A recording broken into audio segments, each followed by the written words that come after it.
Saudara-saudariku yang terkasih, saya mau bertanya mengawali permenungan kita pada khotbah saya hari ini. Mengapa Bapak Ibu sekalian mengorbankan waktu dan tenaga untuk ikut kegiatan rohani, retret, rekoleksi, KRK, ataupun kegiatan-kegiatan kerohanian lainnya? Apa yang membuat Bapak Ibu sekalian sering dan tekun berdoa? Atau apa yang menggerakkan Bapak Ibu sekalian untuk ke gereja setiap hari Minggu? Ini adalah pengalaman-pengalaman rohani. Maka pertanyaan saya untuk kita semua, mengapa kita semua, Bapak Ibu dan saya, begitu tekun datang kepada Tuhan? Ada yang datang setia kepada Bunda Maria lewat doa novena 3 Salam Maria ataupun novena-novena lainnya. Apa yang mendasari kita untuk melakukan semua ini? Atau secara real dalam pengalaman hidup kita, mengapa kita mencintai anak-anak kita? Mengapa kita harus menyekolahkan mereka di tempat yang bagus, sekolah yang bagus, dengan pendidikan, ilmu pengetahuan, dan juga karakter yang bagus? Kenapa kita lakukan itu? Ataupun seorang yang sedang jatuh cinta, berusaha dengan berbagai macam cara untuk mengungkapkan kasih kepada pasangan. Untuk apa semua itu? Saudara-saudariku yang terkasih, semua yang kita lakukan karena kita percaya bahwa kita akan kembali kepada Bapa, kita akan mendapatkan keselamatan abadi, dan proses untuk menjadi seperti itu, atau proses untuk bisa hidup bersama dengan Allah, adalah melalui cara-cara manusia yang kemudian dikuduskan oleh Allah. Saudara-saudariku yang terkasih, semua yang kita lakukan secara rohani karena kita percaya Allah mengasihi semua orang yang setia dan hidup menurut ajarannya. Semua kegiatan rohani adalah sarana kita untuk memurnikan diri, memperbaiki diri, dan menjadikan kita layak dan pantas untuk dikuduskan Allah dan diselamatkan dari segala pengaruh jahat dan cobaan. Dan semua hal-hal sederhana yang kita lakukan kepada sesama di sekitar kita, anak, sahabat, orang tua, saudara, dan lainnya, adalah buah cinta kasih yang kita dapatkan dari Allah dan dibagikan kepada sesama. Maria yang mengandung dari Roh Kudus tidak tinggal diam mensyukuri pengalaman rohani yang luar biasa itu, tetapi justru dia pergi, berangkat dan menjumpai Elizabeth, saudarinya. Rasa sukacita itu kemudian diungkapkan dalam kidung pujian yang kita kenal dengan sebutan Magnificat. Maria bersukacita karena Allah penyelamat yang memperhatikan seorang gadis belia. Ia menjadi wanita yang berbahagia karena Allah menjadikannya kudus sejak semula.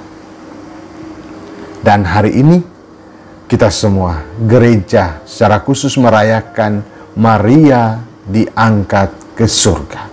Suatu perayaan iman yang menegaskan bahwa Maria sejak semula dikuduskan oleh Allah. Ia menjadi bait suci dan mendapat tempat yang layak sebagai wanita yang berselubungkan matahari dengan bulan di bawah kakinya. Atau Mazmur tanggapan mengatakan bahwa ia adalah permaisuri yang berpakaian emas dari Ofir. Ia yang dikuduskan ini kita sebutkan dalam doa Salam Maria dengan sapaan, Salam Maria penuh rahmat, Tuhan sertamu. Ia adalah wanita yang dipenuhi rahmat untuk menjadi Hawa baru, wanita yang menghantar umat manusia kepada keselamatan melalui Yesus putranya. Saudaraku yang terkasih, Maria diangkat ke surga adalah tindakan kasih Allah untuk umat manusia yang setia dan taat kepadanya. Dan sebagai gambaran kepada kita semua yang masih hidup, semua orang yang percaya bahwa ada kebangkitan setelah kematian. Paulus dalam bacaan kedua menegaskan bahwa Yesus adalah buah sulung. Dia menjadi sulung untuk semua orang yang telah meninggal dunia. Paulus menunjukkan bahwa kematian fisik bukanlah akhir dari kehidupan jemaat Kristiani, melainkan hanya langkah terakhir sebelum menerima tubuh yang dibangkitkan dan dimuliakan, seperti tubuh Kristus yang bangkit.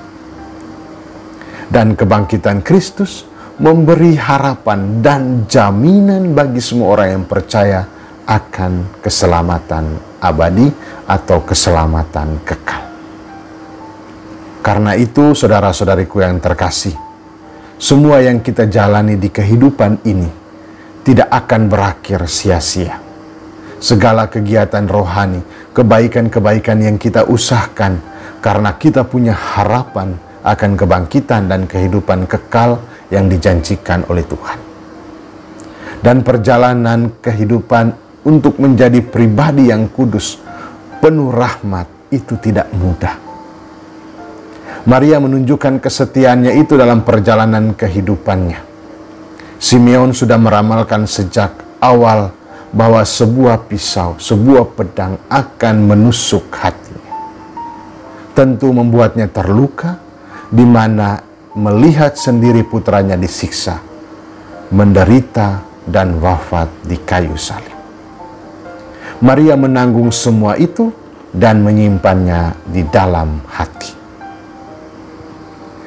Dan dalam penglihatan Yohanes tercatat dalam Wahyu yang kita dengarkan dalam bacaan juga hari ini. Tampak jelas bahwa Maria sebagai wanita yang dikuduskan harus berhadapan dengan naga atau iblis yang berusaha menerkamnya. Tetapi Allah menyediakan tempat baginya dan menerima anaknya itu ke hadapannya. Allah melenyapkan segala kuasa dan pemerintahan dan memberikan keselamatan. Allah menyelamatkan lewat salib Kristus putranya. Salib dan kebangkitan melenyapkan kuasa terakhir, yaitu maut, dan menghantar orang-orang yang percaya kepada kebangkitan. Saudaraku yang terkasih, Allah turut memanggil kita semua, Anda dan juga saya, untuk dimuliakan, untuk dikuduskan, dan siap untuk diangkat ke surga. Amin. Harus kita aminkan. Ia memanggil kita lewat kesatuan dalam Ekaristi sebagai suatu persekutuan, lewat sakramen-sakramen lainnya, melalui berbagai kegiatan rohani, dan juga berbagai kegiatan-kegiatan lain yang menunjang kita, yang menghantar kita untuk hidup di dalam kekudusan. Lakukan semua itu, jalani itu semua dengan sungguh-sungguh dan dengan hati penuh sukacita. Dan Allah pun mengajarkan kita semua untuk berbagi sukacita dalam kebersamaan dengan orang lain, di tengah keluarga, di tempat kerja, dimanapun kita berada. Ucapan terima kasih yang sederhana, tetapi adalah juga ungkapan kasih kita kepada sesama. Mari baktikan diri dan hidup kita kepada Allah. Jalani semua dengan setia meski banyak godaan dan tawaran yang menghambat. Mari kita kalahkan pengaruh iblis yang siap menerkam kita dengan hidup bersatu dengan Allah. Tetap percaya karena Allah akan mengangkat hambanya yang hina dina untuk mendapat kemuliaan di dunia dan juga di akhirat. Setiap orang yang percaya akan dapat memenangkan pertempuran melawan yang jahat dan mendapat mahkota, yaitu diangkat ke surga penuh kemuliaan. Semoga rahmat Tuhan memampukan kita semua melewati hari-hari hidup kita dengan kesetiaan, seperti Bunda Maria yang setia dan taat pada perintah Tuhan, dan kemudian dimahkotai dengan diangkat ke surga, duduk dalam kemuliaan Allah.